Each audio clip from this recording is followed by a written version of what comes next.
Bom dia. A ponte Hong Kong-Zhuhai-Macau está a poucos minutos de abrir ao trânsito. É para lá que vamos em direto. Bom dia, Sérgio Furtado.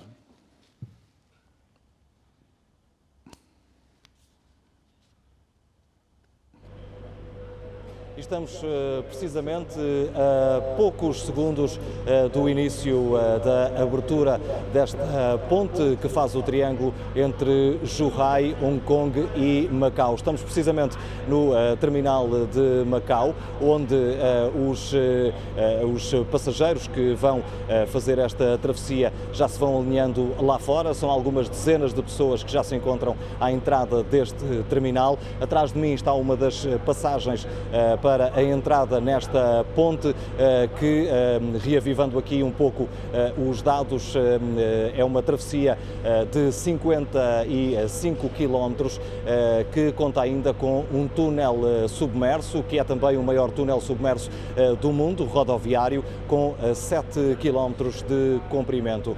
É uma ponte que faz assim uma travessia, que faz este triângulo Zhuhai, Hong Kong e Macau. Este é um terminal muito idêntico a um dos terminais de aeroporto que conhecemos, tem todas essas valências, também centros de imigração, restaurantes, lojas, mas é importante também perceber que esta travessia pode ser feita através de autocarro. É de resto uma dos fortes meios de transporte para fazer esta travessia, e precisamente aqui nesta zona que se concentram os autocarros que vão levar os passageiros até Hong Kong e Zhuhai. Neste momento os autocarros ainda estão vazios porque são precisamente 9 horas e poucos minutos, e os passageiros ainda estão a fazer precisamente o seu check-in para fazer esta viagem entre Macau e Hong Kong. Estes autocarros, como se pode ver, são autocarros de 2 pisos e vão fazer precisamente essa travessia a um preço também reduzido. É uma travessia que demora pouco menos de 1 hora, o que faz com que os passageiros possam, enfim, transitar entre Macau e Hong Kong num período de tempo mais curto.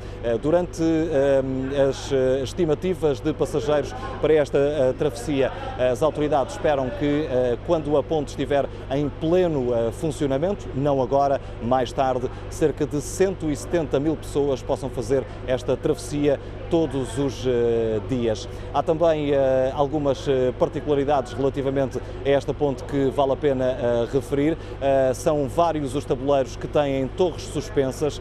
Essas torres foram construídas com vários propósitos, e um deles foi deixar passar também navios de grande porte para que possam cruzar este delta do Rio das Pérolas, para que possam fazer o transporte marítimo. Uma das torres é também em homenagem aos golfinhos que podem cruzar estas águas da Grande Baía, e portanto é uma torre emblemática. Esta construção foi também pensada para minimizar os efeitos na fauna desta zona aqui da Grande Baía, do delta do Rio das Pérolas, para minimizar, dizia eu, o impacto na fauna que aqui vai vivendo. Como dizia, esta ponte vai ser inaugurada pelos passageiros a partir de hoje, pelas pessoas que vão cruzar esta travessia que liga este triângulo de Zhuhai, Hong Kong e Macau, e a partir de agora passa a ser mais uma ligação entre estas 3 regiões. Sérgio Furtado, diretamente da ponte Hong Kong-Zhuhai-Macau. Voltaremos daqui a alguns minutos exatamente para mais um direto. Comigo em estúdio está o Dr. Frederico Rato e também o jornalista e investigador João Guedes. Começava por si, quais os benefícios para Macau desta ponte? Bem, eu diria que o mundo deles, não é? Para começar, digamos, a facilitação do transporte de pessoas e mercadorias, digamos, logo em primeira mão, entre Macau e Hong Kong. mas penso que será, digamos, muito mais do que isso, não é? Macau é um dos beneficiários do estabelecimento desta ponte e da abertura desta ponte. O tempo de deslocação entre Macau e Hong Kong, que antes por terra se fazia em 3 horas e meia, 4 horas, fica reduzido a 45 minutos, portanto, digamos, essa aceleração na mobilidade representa também grandes benefícios, certamente, para Macau, mas penso também que o grande benefício para Macau digamos, a integração de Macau numa zona que abarca cerca de 60 milhões de habitantes, que representa 25% das exportações da República Popular da China e que representa cerca de 10% do produto interno bruto da República Popular da China e, digamos, a interação que se pode estabelecer com Macau, nomeadamente com o tecido empresarial de Macau, parece-me ser de grande potencialidade. Mas, mesmo assim, os cidadãos de Macau não poderão ter muito acesso, em princípio, pelo menos nesta primeira fase, não? à utilização da ponte. Aparentemente, nesta primeira fase não, porque, de facto, há o regime das cotas, e o regime das cotas está muito contingentado, portanto, não é, neste momento, muito favorável a Macau. Eu penso que há, digamos, aí duas necessidades. Penso que o Governo Central e o Governo Regional de Cantão darão sentido. Fazer o teste à ponte e, digamos, à capacidade que a ponte tem para movimentar pessoas e para movimentar mercadorias e para movimentar, evidentemente, as pessoas e as mercadorias em veículos ligeiros ou pesados. Portanto, por um lado, fazer o teste dessa movimentação e, segundo, também uma necessidade de um controlo inicial para ver, digamos, como toda esta região que é abrangida pela ponte pode funcionar. Esta ponte liga duas regiões administrativas especiais de Macau e a de Hong Kong, liga também duas zonas económicas especiais, Zhuhai e Shenzhen, e portanto, digamos, o controle destes fluxos é necessário, penso eu, na perspectiva do Governo Central e na perspectiva do Governo Regional, e por isso, neste momento, a movimentação não vai ser, digamos, altamente significativa. Penso que com o andar dos tempos, com a experiência que se vai acumulando, com as potencialidades que a ponte tem, provavelmente a rota de Macau poderá ser aumentada e o reflexo dos benefícios em Macau, digamos, serão muito mais visíveis. João Guedes, esta ponte nasce de um sonho de um empresário, de que ninguém fala neste momento, um empresário de Hong Kong, que o interesse em Macau, na altura, nos anos 80, o Gordon Wu. Exatamente, Gordon Wu, que é um dos grandes empresários e um dos grandes visionários de Hong Kong. Gordon Wu, ele é o homem que constrói em Hong Kong um edifício de que muito poucas pessoas se lembrarão, que é o Hopewell Tower, que era, na altura, um edifício circular, muito alto, na altura o mais alto edifício de Hong Kong. Hoje estará em 20º ou mais que 20º lugar entre os edifícios mais altos. E de maneira que já nessa altura Gordon Wu tinha essa visão, explicitou-a, de construir uma ponte entre Hong Kong e Macau. Na altura ele foi literalmente arrasado pelas opiniões, dizendo que isso não era execuível, enfim. E ele agora vê esse sonho concretizado ao fim destes anos todos. Afinal, não era uma coisa tão difícil como as pessoas avançavam. E também o Gordon Wu teve interesse em Macau. Sim, teve uma série de interesses em Macau. Interessante também que ele está por trás, creio eu, da fundação do segundo edifício, podemos classificar assim, da Taipa, que era o antigo Hotel Hyatt, e de maneira através de uma empresa que se chamava Trafalgar, e de maneira que é ele que constrói esse edifício, tal como o Hopewell Tower de Hong Kong também.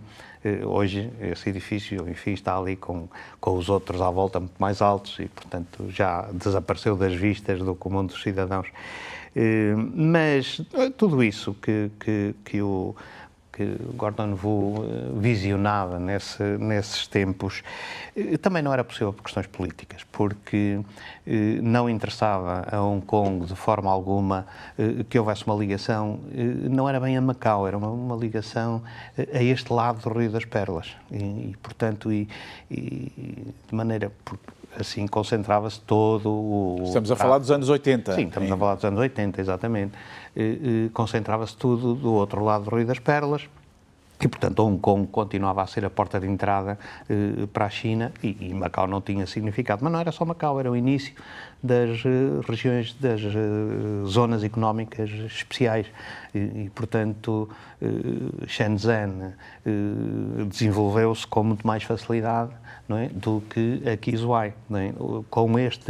Com esta ponte, creio eu, que o principal benefício irá para Zhuhai e não só Zhuhai. Toda esta região deste lado do Rio das Pérolas que até agora não tem visto o seu desenvolvimento ser tão rápido como é o de Shenzhen do outro lado.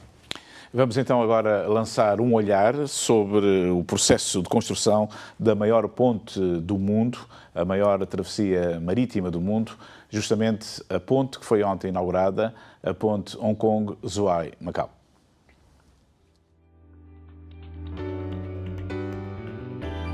Chegou a ser descrito como um projeto de sangue e suor, mas é hoje um marco na história da engenharia.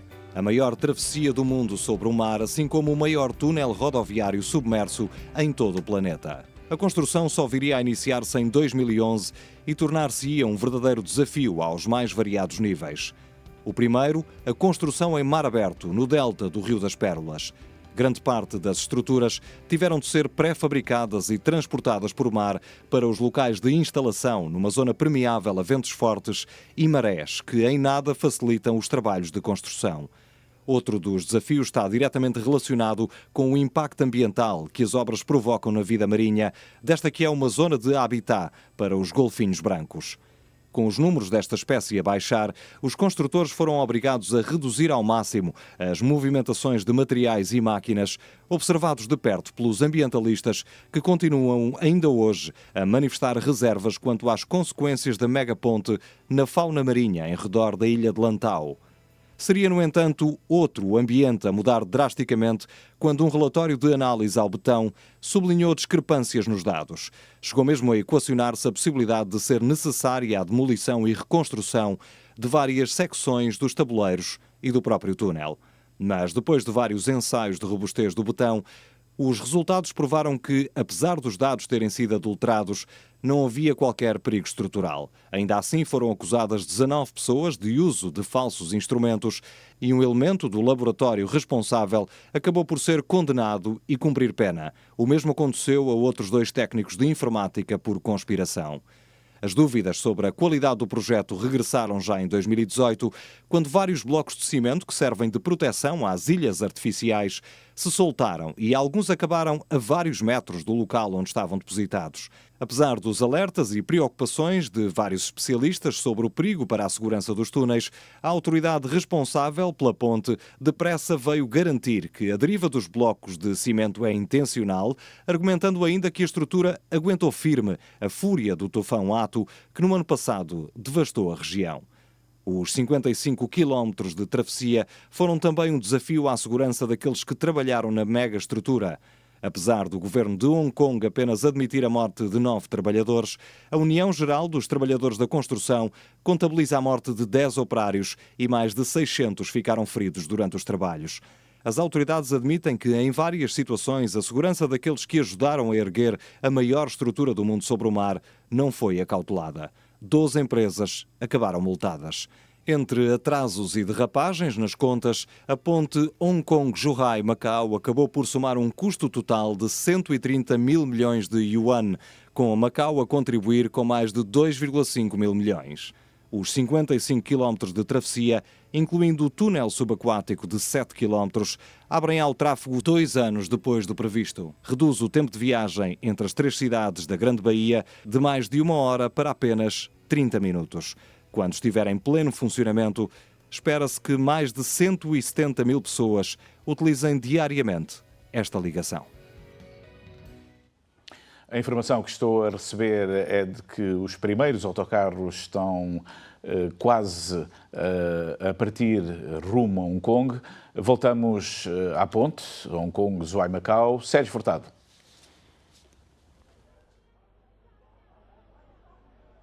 Precisamente, dentro de alguns minutos irá sair em direção a Hong Kong o primeiro autocarro que irá também transportar os primeiros passageiros a fazer esta travessia de 55 km neste mega projeto que liga Macau a Hong Kong e também a Zhuhai, este triângulo. E como podemos ver atrás de mim, já se começam a alinhar algumas pessoas, alguns passageiros que têm estado lá em cima no terminal à espera para entrarem nesta travessia até Hong Kong. Como se pode ver nos próprios autocarros, as faixas vermelhas não deixam dúvidas, ou seja, são os primeiros autocarros a fazer esta travessia nesta mega estrutura de 55 km que inclui, como temos vindo a repetir, a maior ponte, a maior travessia sobre o mar e também o maior túnel subterrâneo rodoviário com cerca de 7 km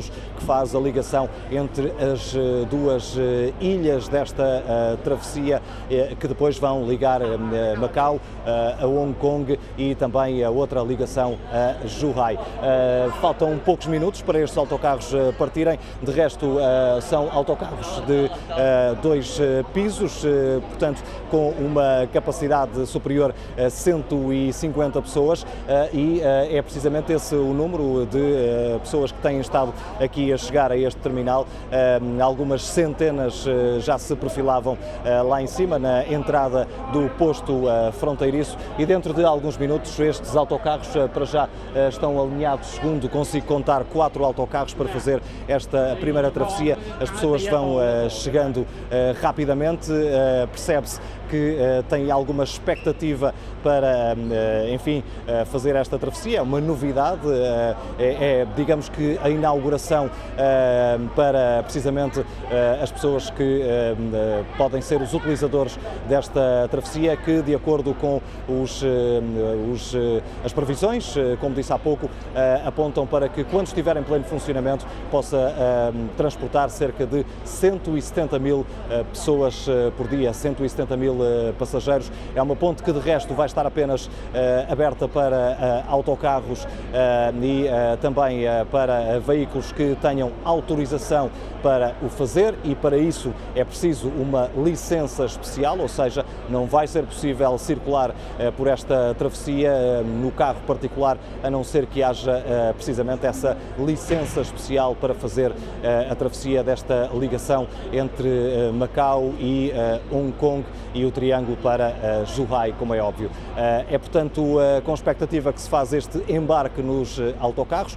Dentro de momentos deverá estar a partir, de resto praticamente está completa a lotação deste primeiro autocarro e, portanto, aguardamos que este autocarro saia deste terminal, que, como disse há pouco, é um terminal é muito parecido a um terminal de aeroporto e que tem todas as valências, com a imigração, com restaurantes, com lojas, portanto, os passageiros que aqui se dirigirem vão se sentir como se estivessem a circular num aeroporto, para depois poder fazer então tranquilamente esta travessia entre Macau e Hong Kong. Sérgio Furtado, com as últimas sobre quase a partida do primeiro autocarro rumo a Hong Kong. Dr. Frederico Rato, haverá alguma competição entre os autocarros para Hong Kong e o Jetfoil? Penso que numa primeira fase é inevitável que haja, não é? As pessoas são muito movidas pelo fator novidade e, portanto, em consequência, querem comparar o conforto, a rapidez, digamos, a própria novidade da paisagem, e a paisagem é bonita, porque eu já tive o privilégio de, em abril deste ano, visitar a ponte. E de facto Fez a viagem até Hong Kong? Não fiz a viagem até Hong Kong porque havia problemas no túnel e portanto o túnel ainda não estava suscetível de ser cruzado enfim, pelo público ou por aquele grupo experimental, mas fizemos, digamos, diria metade do percurso. A paisagem, de facto, é sufocante na perspectiva do que se abarca com a vista, nomeadamente a nova ópera de Zweig, que é um edifício lindíssimo e que se vê muito bem da ponte. Portanto, as pessoas também por aí, a ponte vai ser, digamos, uma atração. Claro que depois funciona aqui o preço, não é? Parece que o preço dos autocarros oscila entre 160 e 200 Hong Kong dólares. É mais ou menos o preço do jet fuel a umas determinadas horas. Portanto, alguma competição haverá certamente, mas a competição é boa, porque pode trazer abaixamento de preços e pode trazer, digamos, regularidade na travessia e, portanto, digamos, mais oferta para o público se deslocar enfim, na sua vida diária, mas também não necessariamente apenas do ponto de vista profissional, para Hong Kong e para as zonas limítrofes de Hong Kong. João Guedes, a diretora dos Serviços de Turismo, Helena de Sena Fernandes, dizia que esta nova ponte será uma atração turística para Macau com benefícios para a REM. Sim, naturalmente que trará benefícios para a REM. Eu estou convencido que os maiores benefícios desta ponte são, de facto, para toda a região e não só para a REM. Porque depois aqui deste lado haverá alguns constrangimentos, penso eu. Trata-se de um território muito diminuto, o tráfego já está difícil em toda a cidade, portanto, com certeza que ficará mais difícil. Bastarão mais meia dúzia de autocarros para tornar, enfim, o tráfego mais lento. Mas, com certeza, que trará também benefícios para Macau e principalmente para o setor do jogo, pois que será, penso eu, talvez mais rápido e principalmente mais rápido, mas também mais económico, trazer os jogadores diretamente do aeroporto de Hong Kong aqui para Macau. O facto do presidente Xi Jinping presidir esta cerimónia significa a importância que o governo central dá a esta nova superestrutura, que é a nova ponte. Sim, exatamente, que é todo este grande projeto da Grande Baía, não é? Que neste momento, portanto, ultrapassa, penso eu, todo e qualquer projeto que possa existir no resto da República Popular da China. Nós tivemos, durante alguns anos, um desenvolvimento extraordinário com megaprojetos no norte da China, ali para a província de Liaoning e tudo isso, e neste momento creio que todas as atenções de Pequim estão centradas aqui na província de Guangdong, onde se está de facto a construir um mundo que é completamente novo e que não só é causa de grande otimismo, mas também causa alguns receios, saber como é que vamos lidar com uma urbe com 200 milhões de habitantes. Enfim, é tudo novo, mesmo a nível mundial. Não temos qualquer experiência deste tipo de megaprojetos e, portanto, a presença de Xi Jinping na presidência deste ato era indispensável para lhe dar a importância e o valor que ele tem. Dr. Fritor Grato, em que medida esta nova ponte pode significar uma maior interferência do continente, do governo central, nos assuntos de Hong Kong e Macau? É uma pergunta muito interessante. Eu diria que esta obra, que não se pode deixar de considerar faraónica, não é? Única no mundo, a maior ponte sobre o mar em todo o mundo e o maior túnel debaixo do mar em todo o mundo, também tem essa componente. E esta ponte é uma ponte que é muito familiar a Xi Jinping. Xi Jinping já tem 6 anos de poder, nós é que não pensamos nisso, mas ele já tem 6 anos de exercício de poder como presidente. E pode ter muitos mais, como mudou a Constituição. Exatamente, e pode ter muito mais, pode prolongar até ad infinitum, mas antes disso era vice-presidente. Portanto, quando esta ponte foi lançada, ele já tinha poder político um pouco mais moderado, claro. mas, portanto, esta ponte é-lhe familiar. E nós não podemos deixar também de considerar que esta ponte, para já, tem digamos, em si o significado de uma grande afirmação nacional. Isto é, não é por facto de juntar duas regiões administrativas especiais, dotadas de autonomia e governadas pelas suas gentes, e não é pelo facto de juntar também duas zonas económicas especiais, que foram, digamos, as zonas económicas pioneiras dentro da nova filosofia da reforma e da abertura ao exterior de Deng Xiaoping. Não é pelo facto de se inserir, digamos, numa zona dotada de uma certa autonomia, quer política, quer administrativa, quer económica e financeira, que não deixa de pertencer à grande República Popular da China. E portanto, não podemos deixar de entender que esta ponte é uma ponte, antes de mais, de grande afirmação nacional. Mas, por outro lado, também é uma ponte cujo significado também é a afirmação da integridade territorial. Isto é, todo o território, e nós sabemos que desde 1949, com Mao Zedong e, enfim, depois toda a fila dos outros dirigentes nacionais, a integridade territorial é um valor absoluto e soberano para a China. Portanto, é também, digamos, de algum modo, um exemplo para Taiwan de que a integridade territorial continua a ser uma preocupação nacional e vai continuar a ser.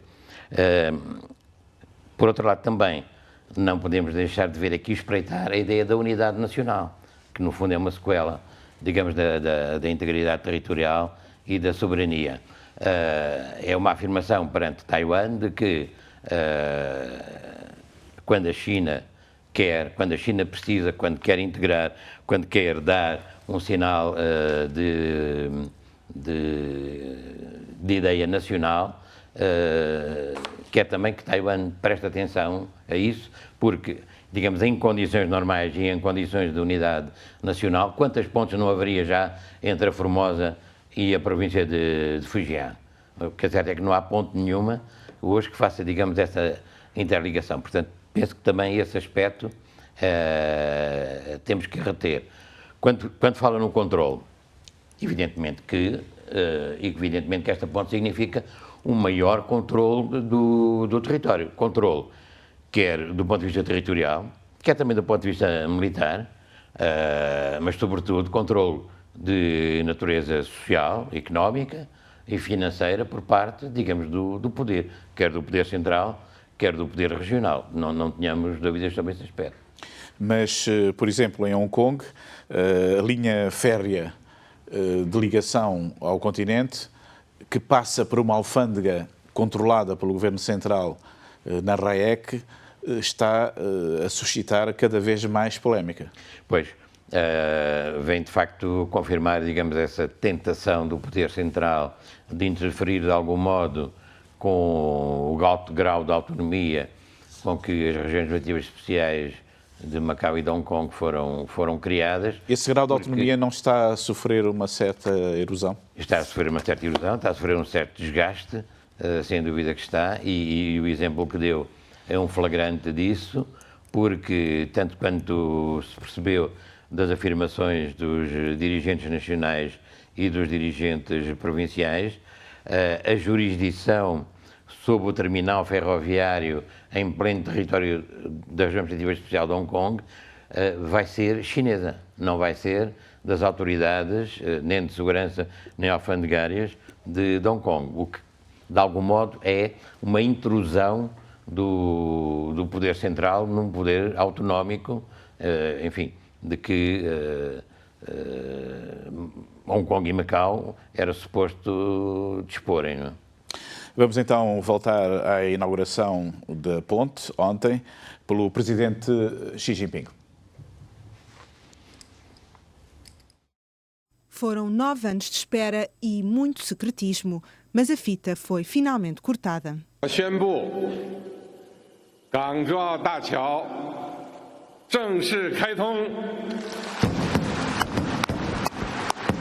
A inauguração foi esta manhã em Zhuhai. Além da presença do presidente Xi, a cerimónia contou com altos dirigentes de Macau, da China continental e de Hong Kong. 要将港珠澳大桥打造成为香港、澳门和内地协同创新、融合发展的纽带。港珠澳大桥直接连通珠海、香港、澳门3地，是沟通珠江西岸与香港最便捷的陆路运输通道。粤港澳3方要按照安全、快速的要求，继续研究便利大桥通行人员、车辆的海关监管和边检方式等，进一步简化审批流程，缩短通关时间。Chussayon sublinhou o papel político, económico e social da ponte. 珠澳大桥可有效地弥补过往陆路交通的可大性的短板，推动了地区间经济协同发展。粤港澳大湾区连接1国2制3个关税区，粤港澳大湾区的发展，港珠澳大桥建成通车，对这个香港、澳门和珠江三角洲西岸地区有推动经济发展方面具有重要的战略意义。 Após a cerimónia, o presidente Xi fez uma visita à estrutura. A ponte de 55 quilómetros, a maior do mundo, vai abrir ao público amanhã. João Guedes, os sucessos económicos do Governo Central, da China, que se estendem também a Macau e a Hong Kong, como é exemplo esta nova ponte, não significa que há essa demasiada interferência política nos últimos anos e provavelmente nos próximos anos do Governo Central? Bom, eu creio que essa interferência do Governo Central é inevitável, porque... Só vou fazer uma referência. O primeiro autocarro está a sair rumo a Hong Kong. Já saiu o primeiro, os próximos seguem-se dentro de minutos.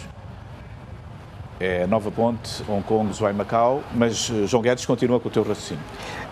Portanto, nós temos um prazo marcado, que é 2049, e, portanto, a interferência da República Popular da China far-se-á sentir naturalmente e gradualmente cada vez mais nos dois territórios.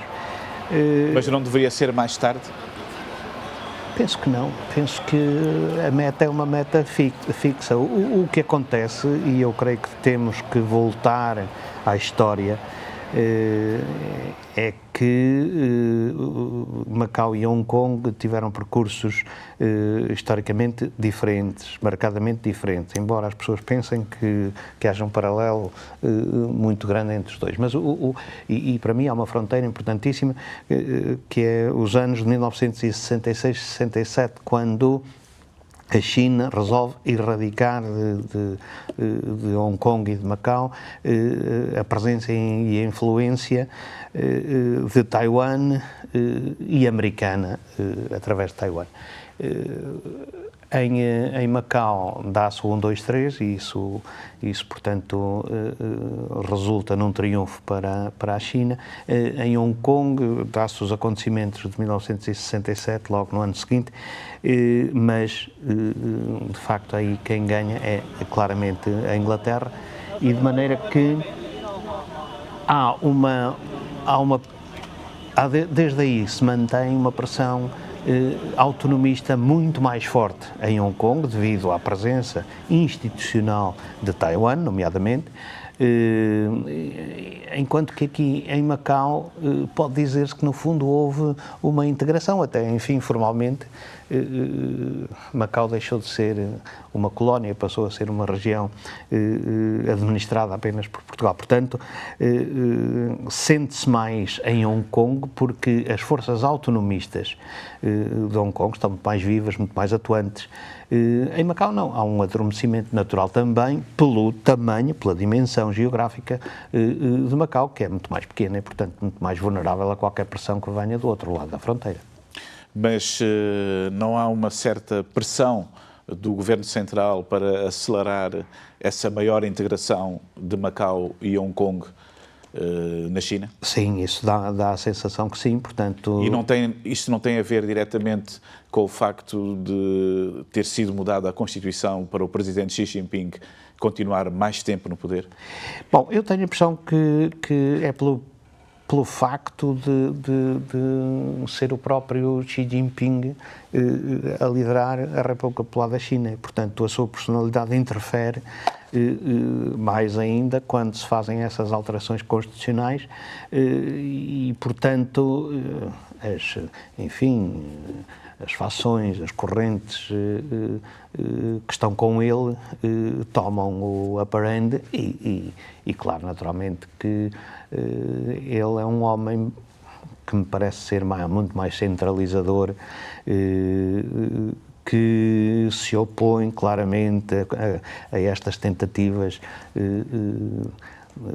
não diria federalismo em toda a acessão da palavra, mas enfim, de um certo federalismo que se vem notando com o ascendente económico, o desenvolvimento, tudo isso, e de maneira que parece-me que ele claramente prefere o tal centralismo democrático e quer andar mais depressa para depois haver uma integração, porque há este plano que é o plano da Grande Baía, que tem que ser, que está em execução, e de maneira que esse plano não contempla autonomias nem de Hong Kong nem de Macau. E, portanto, é preciso integrar os dois territórios nesse grande plano, que é essencialmente económico, mas também tem uma fortíssima componente política. Já aqui falámos sobre os primeiros autocarros que arrancaram rumo a Hong Kong. Os bilhetes podem ser comprados via internet. Estes 10 autocarros estão prontos para arrancar. Vão ligar o centro de Macau, ou o Cotai, ao centro de Hong Kong, às zonas de Prince Edward e Kowloon. Esta é uma das companhias que vai fazer a ligação, inclui 2 empresas de Macau e 7 de Hong Kong. No total vai fazer 62 viagens por dia. O primeiro autocarro parte às 7 da manhã e o último deixa o destino às 4h30 da madrugada. A viagem demora 110 minutos, pouco mais de 1h30. O preço dos bilhetes varia de dia e de noite, custam entre 160 a 180 patacas. Aos feriados há uma taxa adicional de 20 patacas. Os bilhetes já podem ser comprados online. 我哋同香港嗰度係合咗成為呢條港澳快線嘅，咁香港嗰度有15個配額，咁樣其實有30班車過嚟澳門嘅。同樣呢，我哋15個配額加埋我哋澳門16個配額呢，總共係31個配額。31個配額呢會形成呢就62班車喺呢個港澳之間嗰度嚟穿梭嚟發班㗎啦。 Por agora há 16 motoristas ao serviço e 5 supervisores de terminais. Além de poderem ser comprados online, os bilhetes podem também ser adquiridos em agências de viagem, bilheteiras e estações. É também possível percorrer a ponte apenas de um posto fronteiriço ao outro, uma viagem que fica mais barata. Quem quer ir de carro até esta zona pode deixar o veículo num dos 2 parques de estacionamento com mais de 8.000 lugares. A travessia pode ainda ser feita de carro, mas não está ao alcance de todos.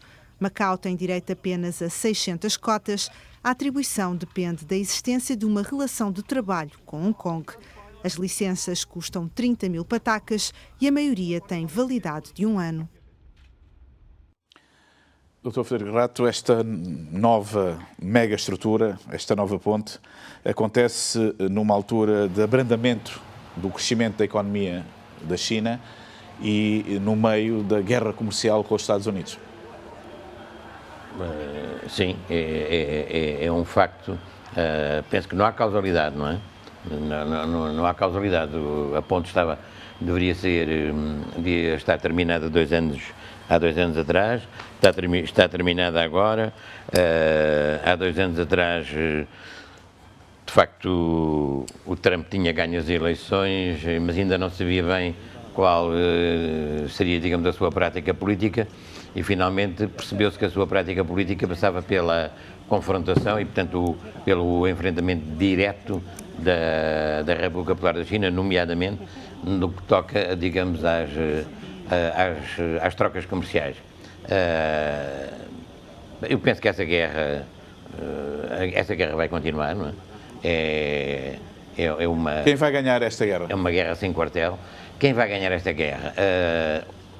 Aparentemente, parecia que as sanções de natureza aduaneira e alfandegária e fiscal que Trump estava a levar contra a China, não se pode deixar de usar aqui a palavra contra, eram fortes e poderiam, de algum modo, levar a China a uma posição de submissão ou uma posição um pouco mais passiva. Mas, finalmente, não foi nada disso que se passou.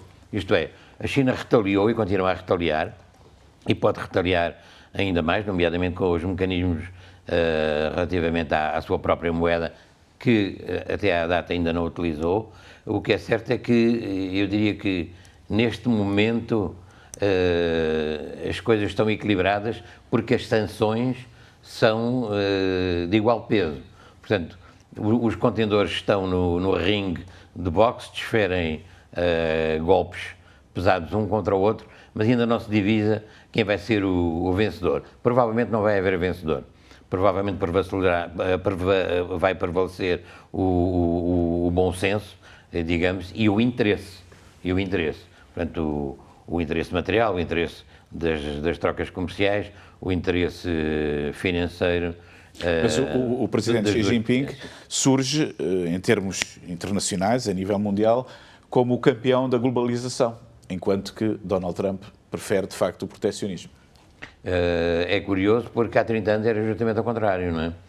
De facto, as coisas evoluem no final do século passado e neste século com uma velocidade, diria, relampejante. O trabalho que houve para trazer a China para a Organização Mundial de Comércio, não é? Foi um trabalho ingente, de grande diplomacia, de extremo cuidado, através de negociações longas e dificílimas. Finalmente, a China, que tinha, digamos, o proteccionismo como a sua grande arma, acaba por entrar, digamos, em todos os mecanismos da globalização e hoje é, a pátria do liberalismo económico, se é que se pode dizer isso, que fecha as suas fronteiras e decreta o proteccionismo como a grande arma nacional de defesa da sua própria indústria. Parece que há aqui, digamos, uma inversão de valores. O que é certo é que, pelas transformações que Deng Xiaoping introduziu no tecido económico, comercial e financeiro da República Popular da China, tornaram a República Popular da China uma potência económica e financeira a quem hoje convém, evidentemente, a troca comercial livre. Trump entende que a economia dos Estados Unidos está a sofrer imenso com, digamos, esse benefício extremo que a China está a tirar da nova situação do comércio livre. Enfim, as pessoas fazem as políticas, embora às vezes se diga ao contrário. Trump faz a política americana e isto é um jogo de força, isto é um braço de ferro. E deste braço de ferro, continuamente, pode haver viragens para uns e viragens a favor de um outro, mas temos que ser pacientes e ver o que se passa. Eu diria, e pegando também um pouco na ideia que o João Guedes há pouco também já explanou, eu diria que entre Deng Xiaoping e Xi Jinping há, digamos, aqui uma certa inversão estratégica. E essa inversão estratégica tem a ver justamente com digamos, a livre troca comercial e o grande salto que a China deu nesse aspecto.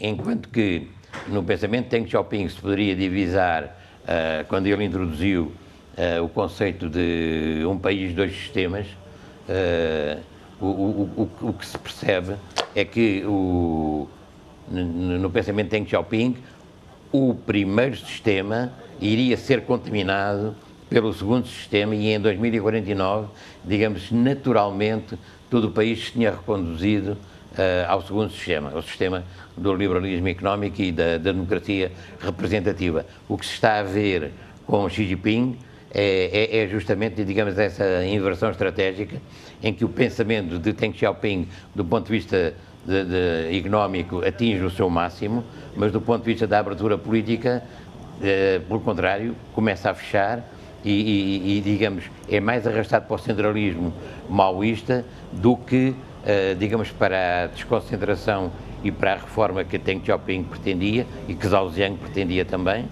e que, finalmente, hoje tem um pouco de contradição entre o aparelho político e o aparelho económico. É aqui que se situa, digamos, a grande guerra entre a linha de Xi Jinping e a linha de Trump. Vamos ver, é curioso, essa luta. Eu penso que vão acabar por ficar equilibrados e que os interesses materiais vão prevalecer. Obrigado pela vossa presença neste especial informação sobre a nova ponte Hong Kong-Zhuhai-Macau, que foi ontem inaugurada pelo presidente Xi Jinping. Hoje começou a circulação dos autocarros e também de outros veículos. Nós voltaremos às 20h30 com o Telejornal com mais informação. Muito bom dia. Uma passagem para outra margem. Apontem uma passagem para outra margem. Desafio pairando sobre o rio. Apontem uma miragem.